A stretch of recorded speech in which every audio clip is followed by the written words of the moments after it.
আসসালামু আলাইকুম সুপ্রিয় দর্শক, আশা করি আল্লাহর রহমতে সকলে ভালো আছেন।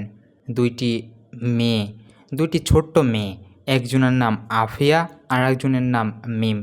আফিয়ার বয়স মাত্র 9 বছর এবং মিম মাত্র 8 বছরের মেয়ে। তারা দুইজন ছিল পরিবারের একদম মধ্যমণি। তারা দুইজন যেখানে যেত সবসময় একসাথে যেত। যদিও তারা যমজ বোন নয়, কিন্তু তাদের দুইজনার চলাফেরা ছিল একসাথে।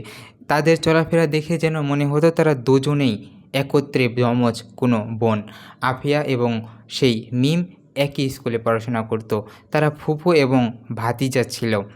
প্রিয় দর্শক, তারা একটি মর্মান্তিক দুর্ঘটনার মাধ্যমে একটি দুপুরবেলা এই দুনিয়া থেকে একসাথে চলে গেল। কিভাবে তারা চলে গেল চলুন আজকে সেটাই দেখা যাক। কোন অসাবধানতার কারণে তারা আজ আমাদের মাঝে থেকে হারিয়ে গেল। 18 জন বিকেলে নড়াইল সদর উপজেলার বাঁশগ্রাম ইউনিয়নের বুদাঘাটা গ্রামে এই ঘটনাটি ঘটে।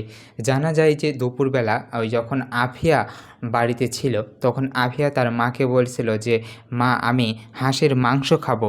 তখন তার মা আর তৎক্ষণাৎ দেরি না করে সেই হাঁসের মাংস নেওয়ার জন্য তার বাবার বাড়িতে যায়। এদিকে আফিয়া এবং মিম তাদের নিজের বাসাতেই আছে। এক সময় সে যখন চলে যায়, অর্থাৎ আফিয়ার মা যখন তার বাবার বাড়িতে চলে যায়, তখন আফিয়া এবং মিম দুজনে গোসল করতে পুকুরে নামে এবং এই পুকুরে নামাটাই যেন তাদের জীবনের সবচেয়ে বড় কাল হয়ে দাঁড়ায়। আফিয়ার মা হাঁসের মাংস নিয়ে চলে আসে। পুরো বাড়ি তন্ন তন্ন করে খুঁজতেছে, কিন্তু কোথাও পাচ্ছে না। ঘন্টার পর ঘন্টা পার হয়ে যাচ্ছে। এক সময় ঘন্টা পার হতে হতে সন্ধ্যা হয়ে গেল। তখন তারা চারিদিকে খুঁজতে শুরু করলো এবং খুঁজতে খুঁজতে তাদের বাড়িরই পাশে গিয়ে দেখলো পুকুরে নিথর হয়ে আছে দুটি প্রাণ।